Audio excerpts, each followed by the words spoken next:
We're doing Leetcode problem 53, maximum subarray. So given an integer array nums, find the subarray with largest sum and return its sum.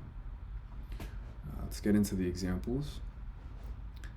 So for this first one, with all these numbers, our output is 6, because this subarray here, 4 plus -1 plus 2 plus 1 has the largest sum, right? This section right here. Second example, when there's only one item, obviously that means that our largest value, largest subarray, is just that one item.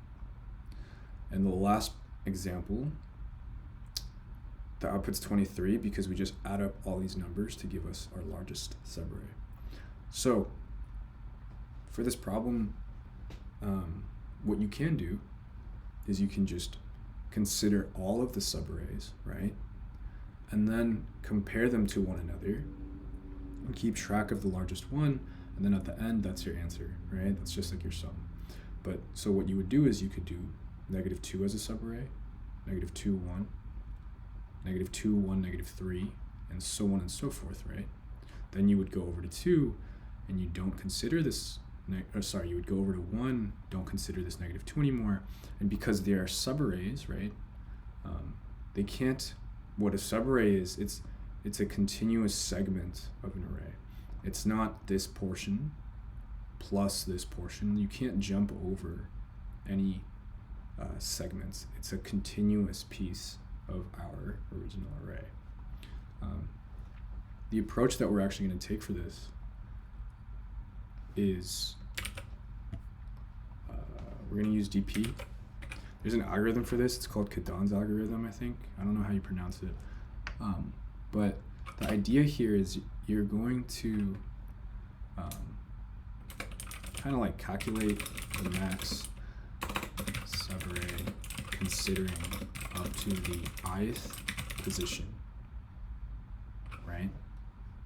When I is 0, what's the max subarray, etc., so on and so forth. And the general idea is that you're going to maintain a separate DP list. We'll call it max subarray. And where max subarray at I, right, at index I is going to equal the largest possible max subarray sum considering the ith position. And the general idea here, right, is that max subarray at index I is going to be either, well, let's think about it this way. When you're doing a problem, right, when you're working through this, let's say we're at index 2. You're either going to consider this -1, right, because that nums at index 2 is 0, 1, 2. When you're here, you're either going to consider it in your answer and add it to your max sum, or you're not going to consider it to your answer. And so what this comes out to is, well, actually, let's just code it up. Right? I think this will make more sense. But this is the general approach that we're going to take. So let's do some error checking first. If there's only one item in there, we're just going to return that item, right? Let's maintain our largest sum is equal to, I'm going to set it to -math.infinity first. We're going to continuously check to see if we should update this largest sum. And so I don't want it to start at any positive values. I'm trying to give it the smallest possible value so that, well, actually, I think I can just give it the first value in nums, because that's just the default, right?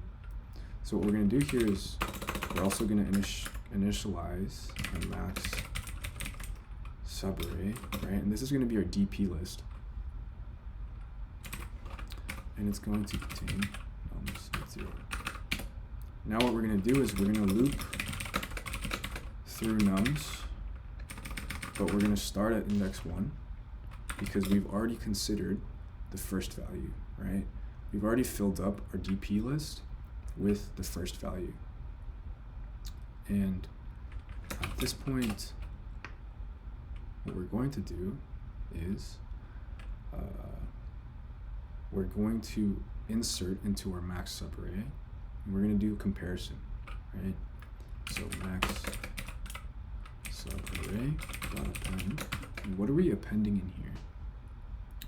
We're going to be comparing between nums at index I and our max subarray at I minus 1, our previously calculated value, plus whatever is at nums at I, right? And then largest sum is equal to largest sum max of that and whatever the max of these two was. And actually, this is not correct. Let's do this. Value equals max. This, and then we're going to append the larger value.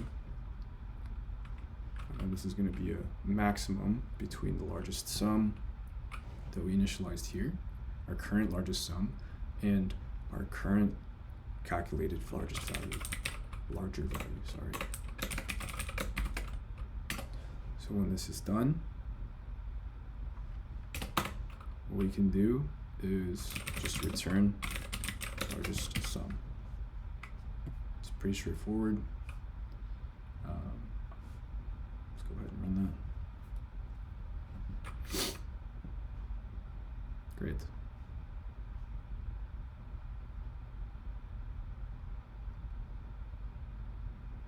Nice. So yeah, this runs in O of n time and uses O of n space, right? Because we're using this max subarray list that's containing, it's like a DP list that contains the largest value, largest subarray up to that point. There is an optimization here where, let's actually go back to the code.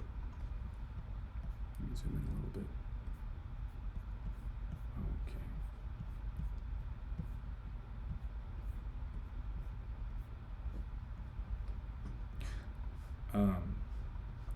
We don't actually have to use a subarray list, right? Because you're only caring about your most previously calculated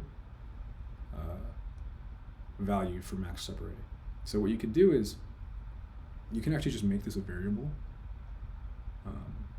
and that would work as well. And that would be an O of 1 time. So that's an optimization here. Sorry, O of 1 space. But I'm not going to do that. That's pretty easy. I think for demonstration purposes and explaining this, at least to me, it makes more sense when you're doing DP and using a list. Because with DP, my mind jumps to generally use DP to consider up to some ith value and maintain that list where your DP at index I is the, kind of like the largest or smallest or whatever you care about value up to that index. Hope that helps.